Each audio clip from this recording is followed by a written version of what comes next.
आणि पहिलीच बातमी आहे ती नाशिकमधून। नाशिकमध्ये भाजपमध्ये महाड्रामा झाला। वंदना बिरारी यांचा रुद्रावतार या ठिकाणी पाहायला मिळाला। नाशिकमध्ये भाजपचे बंडखोर उमेदवार आणि अधिकृत उमेदवारांमध्ये फ्री स्टाईल राडा झाला। थेट नाशिकमधली आपण दृश्य पाहूयात। नाशिकमध्ये भाजपमध्ये महाड्रामा।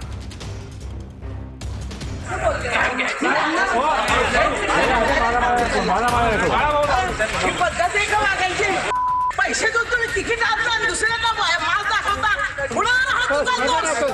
ये तू आता चौकात तुला कशी वाटत पडते? मी ओपन चॅलेंज करते वंदना बिरारी। नाही पाडलं तर वंदना बिरारी नावाची नाही। नाशिकमध्ये भाजपचे बंडखोर उमेदवार आणि अधिकृत उमेदवारांमध्ये फ्रीस्टाईल राडा झाला। ये तू आता चौकात तुला कशी वाटत पडते? मी ओपन चॅलेंज करते वंदना बिरारी। नाही पाडलं तर वंदना बिरारी नावाची नाही। प्रभाग क्रमांक 31 ड मधून भाजपची अधिकृत उमेदवारी बाळकृष्ण शिरसाट यांना मिळाली।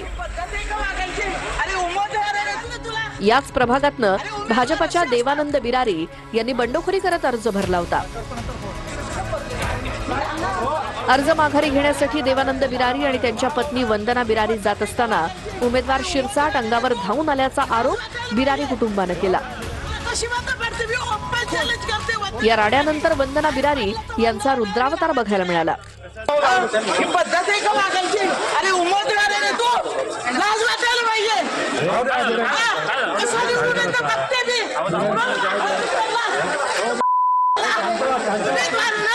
उमेदवाराचे पंचायत दिलेले त्याला संयम नाही, काही नाही। पैसे देऊन तुम्ही तिकीट आणता आणि दुसऱ्यांना माल दाखवता।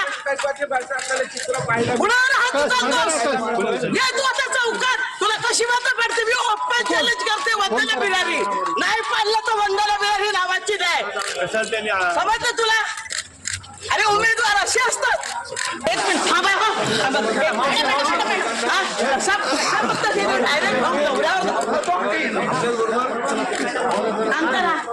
उमेदवार आहे ना तो, उमेदवाराने असं टाकायचं असतं का? आणि बीजेपीचा ना संस्काराचा पत्ता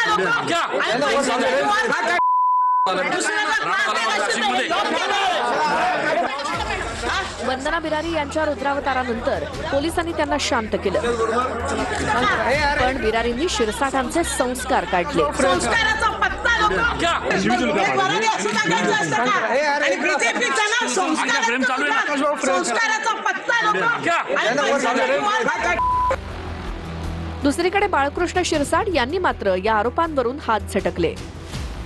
पक्षाची उमेदवारी न मिळाल्याचा राग माझ्यावरती काढला जात असल्याचा आरोप शिरसाटांनी बिरारींवर केला। अहो दादा, मी आणि माझे पती माझ्या माघारीसाठी चाललो आणि मी त्यांना बघतो समोरून लगेच त्यांच्याकडे बघतोय। मी यांना म्हटलं सोडून दे, लगेच आला मागून। ही पद्धत वागायची उमेदवाराची, ही पद्धत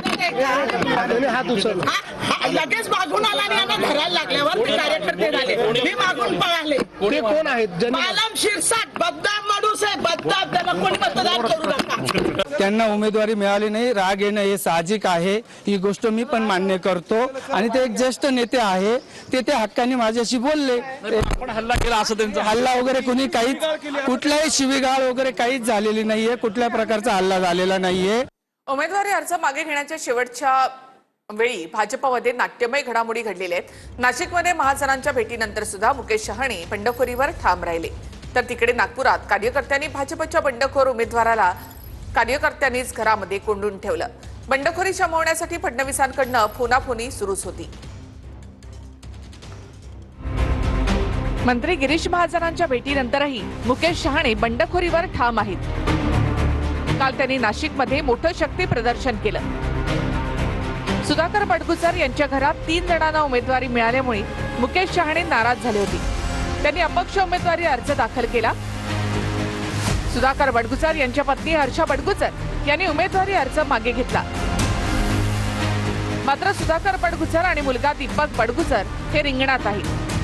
त्यामुळे आता दीपक बडगुजर विरुद्ध मुकेश शहाणे असा थेट सामना रंगणार आहे।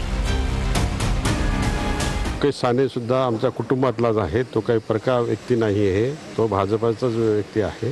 परंतु ह्या 29 मध्ये दीपक बडगुजर, मुकेश साने अशा पद्धतीने पॅनल होतं त्या ठिकाणी।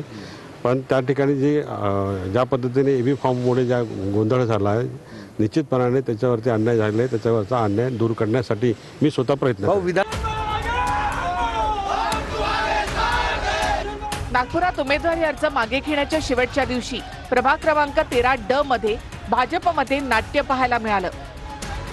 उमेदवारी अर्ज मागे घेऊ नये म्हणून भाजपच्या बंडखोर अपक्ष उमेदवार किसन गावंडे यांना कार्यकर्त्यांनी राहत्या घरामध्ये बंद करून ठेवलं. भाजपने प्रभाग 13D मधून किसन गावंडे आणि विजय होले यांना सुरुवातीला EB फॉर्म दिला होता. नंतर पक्षाच्या रणनीतीनुसार गावंडे यांचा EB फॉर्म रद्द करण्यात आला. त्यामुळे नाराज होऊन किसन गावंडे यांनी अपक्ष उमेदवारी अर्ज दाखल केला. भाजपनं त्यांना अर्ज मागे घेण्यास सांगितलं. समर्थकांना कळताच त्यांनी गावंडेंना रोखलं आणि घराला बाहेरून कुलूप लावलं. अर्ज मागे घेऊ नये यासाठी कार्यकर्त्यांनी घराबाहेरच ठिय्या दिला. यानंतर भाजप नेते परिणय फुके यांनी हस्तक्षेप केला आणि गावंडेंना घरातून बाहेर काढलं. भाजपच्या आदेशानुसार किसन गावंडेंनी अखेर उमेदवारी अर्ज मागे घेतला. मी कार्यकर्त्यांच्या मताची सहमत आहे, कार्यकर्त्याच्या भावनेचा आदर आहे. मी कार्यकर्त्याची मताची सहमत आहे, कार्यकर्त्यांचं मी मत मांडणार आहे आणि कार्यकर्त्यांना कुठल्याही प्रकारचा अन्याय होणार नाही. यामध्ये कार्यकर्त्यांच्या खरंच भावना दुखावलेल्या आहे, पण आज निश्चित याच्यात काहीतरी पॉझिटिव्ह तोडगा काढण्याचा आम्ही प्रयत्न करतोय. दत्ता केळुसकरांनी पत्नीचा उमेदवारी अर्ज मागे घेतला नाही. भाजपच्या EB फॉर्मची कलर झेरॉक्स मारून त्यांनी अर्ज दाखल केला होता. जागा वाटपामध्ये वॉर्ड क्रमांक 173 शिंदेच्या शिवसेनेच्या पारड्यात पडला.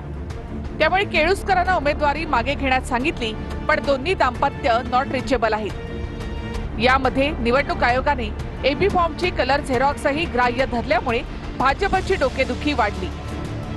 त्यामुळे शिल्पा केळुसकर भाजपच्या चिन्हावरच निवडणुकीच्या रिंगणामध्ये उतरणार असल्याचं स्पष्ट झालंय. भाजपच्या अर्चना डेहनकर यांच्या पतीकडून देखील माघार नाहीच. तिकडे नागपुरात माजी महापौर अर्चना डेहनकरांचे पती विनायक डेहनकर यांनी देखील अर्ज मागे घेतला नाही. प्रभाग 17D मधून विनायक डेहनकर भाजपचे बंडखोर म्हणून निवडणुकीच्या रिंगणामध्ये कायम आहेत.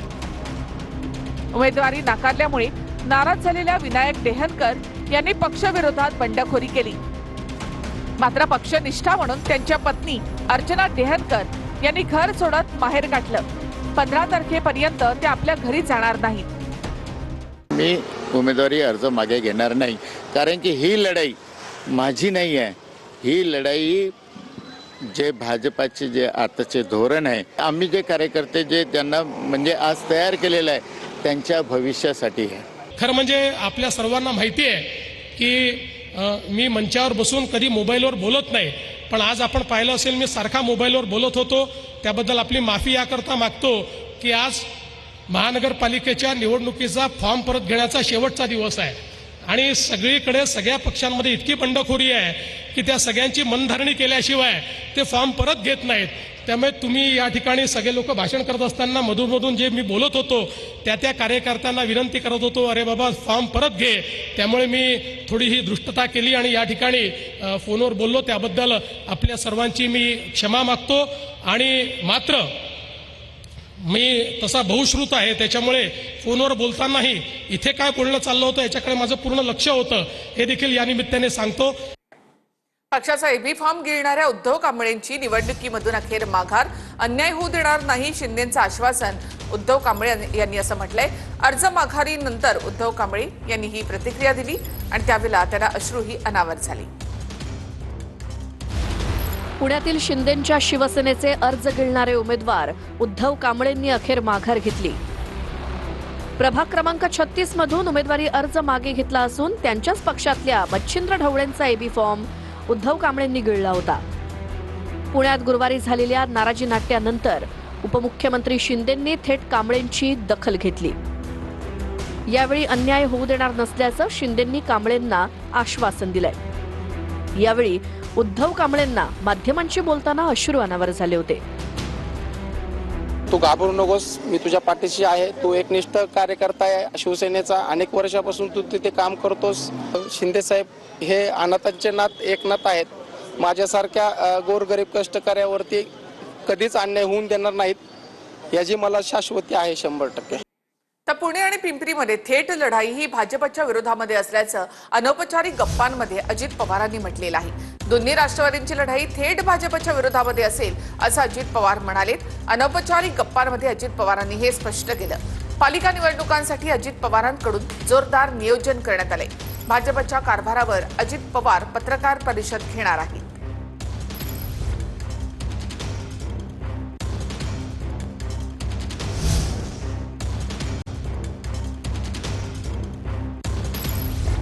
आणि एक महत्त्वाची बातमी, दोन्ही राष्ट्रवादी पुण्यामध्ये एमपीएससीच्या परीक्षार्थींचं आंदोलन. पुणे उपनिरीक्षक पदासाठी वयोमर्यादा वाढीसाठी हे आंदोलन करण्यात आलेलं आहे. जाहिरात उशिरा प्रसिद्ध झाल्यामुळे लाखो विद्यार्थ्यांना त्याचा फटका बसलाय. वयोमर्यादा वाढवून देण्याची विद्यार्थ्यांनी मागणी केली आहे. तर मनोज सरांगे या एमपीएससीच्या परीक्षार्थींच्या आंदोलनामध्ये सहभागी झाले. त्यांच्या भेटीसाठी ते त्या ठिकाणी पोहोचलेत. पुण्यामध्ये एमपीएससी करणाऱ्या परीक्षार्थींनी हे आंदोलन केलेलं आहे. आपण 1 वर्ष वैवाहिकसाठी एकत्र आलो आहोत आणि तुमचा जो मुद्दा आहे अंतरवालीमध्ये या. तुम्ही अंतरवालीमध्ये आल्यानंतर आपण संबंधित जे कोणी अधिकारी असतील दादा त्यांना करतील. सर्वांनी मिळून पोलीस प्रशासनाला सहकार्य केलं आहे. दादा चर्चा फक्त शांत बसून हे आव्हान करतो आपल्याला.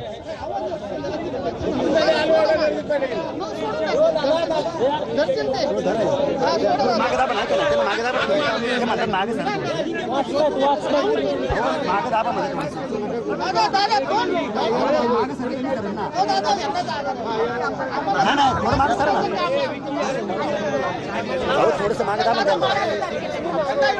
थोडं मागे दाबा ठीक आहे चला तुम्ही दादा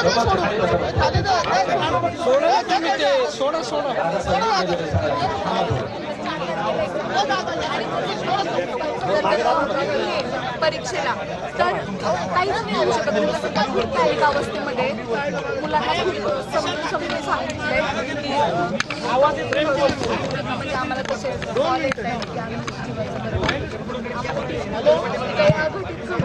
त्यासाठीच आमचा प्रयत्न आहे की आज जर GR यायला पाहिजे. आज जर GR नाही आला तर शनिवार रविवार आयोग काम करत नाही. रविवारी एक्झाम होऊन जाईल आणि एवढं अपात्र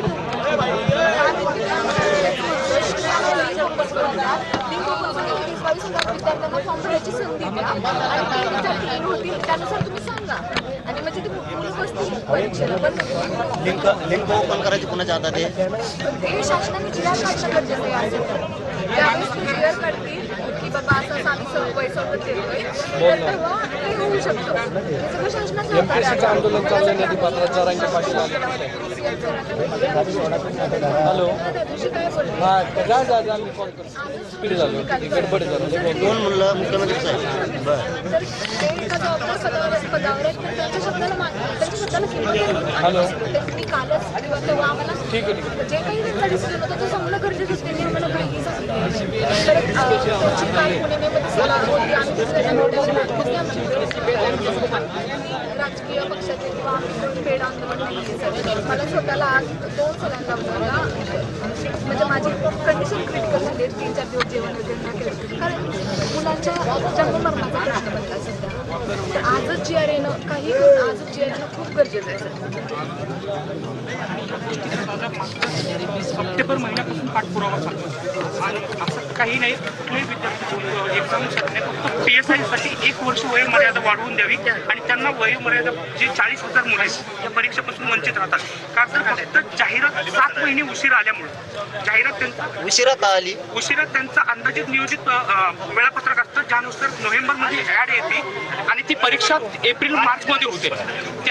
त्यानुसार त्या आयोगाने यावेळेस ॲडव्हर्टाईज ही 29 जुलैला प्रसिद्ध केली. 29 जुलै 2025ला म्हणजे जवळपास 9 महिन्याच्या कालावधीचा उशीर झाला त्याच्यात. यामध्ये फक्त काही लोक असे म्हणजे ते डिसेंबरला व्हायला पाहिजे होते का? जी जाहिरात डिसेंबरला यायला पाहिजे होती ती जाहिरात जुलैमध्ये आली. आणि एक महत्त्वाची बातमी आहे ती म्हणजे बंडखोरांसंदर्भामध्ये अखेर मुंबईमध्ये भाजपला बंडखोरी शमवण्यात यश आलेलं आहे. आता 22 बंडखोरांपैकी फक्त 6 बंडखोर अपक्ष लढण्यावर ठाम आहेत. दिव्या ढोले, जान्हवी राणी, शिल्पा केळुसकर, निहल शाह, जान्हवी पाठक, जितेंद्र कांबळे हे बंडखोरीवर ठाम आहेत. पालिकेसाठी उमेदवारी अर्ज मागे घेण्याची मुदत आता संपली. राज्यभरामध्ये महायुतीचे एकूण 57 नगरसेवक हे बिनविरोध ठरले आहेत. कल्याण डोंबिवलीमध्ये महायुतीचे 21 नगरसेवक बिनविरोध विजयी झालेत. कल्याण डोंबिवलीमध्ये भाजपचे 15 तर शिवसेनेचे 6 उमेदवार विजयी झालेत. सत्तेसाठी भाजपला आता फक्त 47 जागा हव्या आहेत.